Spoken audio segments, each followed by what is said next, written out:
Donc, je ne vais pas rentrer dans les détails ici, car il y a énormément de choses à savoir sur la TVA à elle toute seule, mais en fonction de votre situation, on verra le régime de TVA qui vous convient le mieux. Ensuite, comment déclarer la TVA de votre société? Eh bien, on va faire le calcul de la TVA déductible, qui est la TVA de vos frais, on l'a vu. Puis, on va faire le calcul de la TVA collectée sur vos ventes. Puis, la TVA nette, qui est le calcul de la différence entre les deux, c'est-à-dire la différence entre la TVA déductible et la TVA collectée. À savoir, si vous avez de la TVA à récupérer auprès de l'État, vous devrez faire une demande de remboursement au moment de votre déclaration. C'est-à-dire que ça se fait en ligne et effectivement, quand vous rentrez vos montants directement donc dans le logiciel, eh bien, il vous dit tout de suite, il vous fait le calcul pour vous et il vous dit tout de suite en fait si c'est vous qui devez de l'argent ou si c'est lui qui vous en doit, enfin si c'est l'État qui vous en doit. Cette déclaration est à faire une fois par an, début mai, si vous êtes sous le régime simplifié de TVA et que votre dû à l'État n'est pas supérieur à 1 000 €, à condition que votre exercice soit le même que l'année civile, c'est-à-dire du 1er janvier au 31 décembre.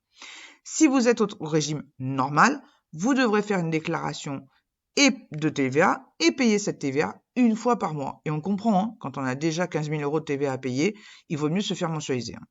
Si votre dû de TVA ne dépasse pas 4 000 €, vous pourrez opter pour la déclaration trimestrielle. Attention, la TVA est exigible, c'est-à-dire à déclarer et payer dès l'encaissement des acomptes si vous en réclamez. C'est-à-dire que vous vendez quelque chose et puis par sécurité, parce que peut-être que c'est un truc sur le long terme ou peut-être que les sommes sont importantes, peu importe, vous demandez des acomptes. N'oubliez pas que ces acomptes sont aujourd'hui soumis à TVA et donc vous devrez déclarer et payer ces acomptes, si en faisant le calcul sur le mois en question, eh bien vous devrez payer ces acomptes de TVA le mois de l'encaissement. Okay ? Concernant le formulaire à remplir, vous prendrez le 3517 CA12 si vous êtes au régime simplifié et le 3310 CA3 si vous êtes au régime normal. Les acomptes doivent être déclarés avec les formulaires 3514. SD. En tout état de cause, je vous conseille de bien vous renseigner sur le fonctionnement de la TVA si vous le faites seul. Sinon, prenez un expert comptable qui lui fera le job en plus très facilement puisque en fait ils utilisent des logiciels.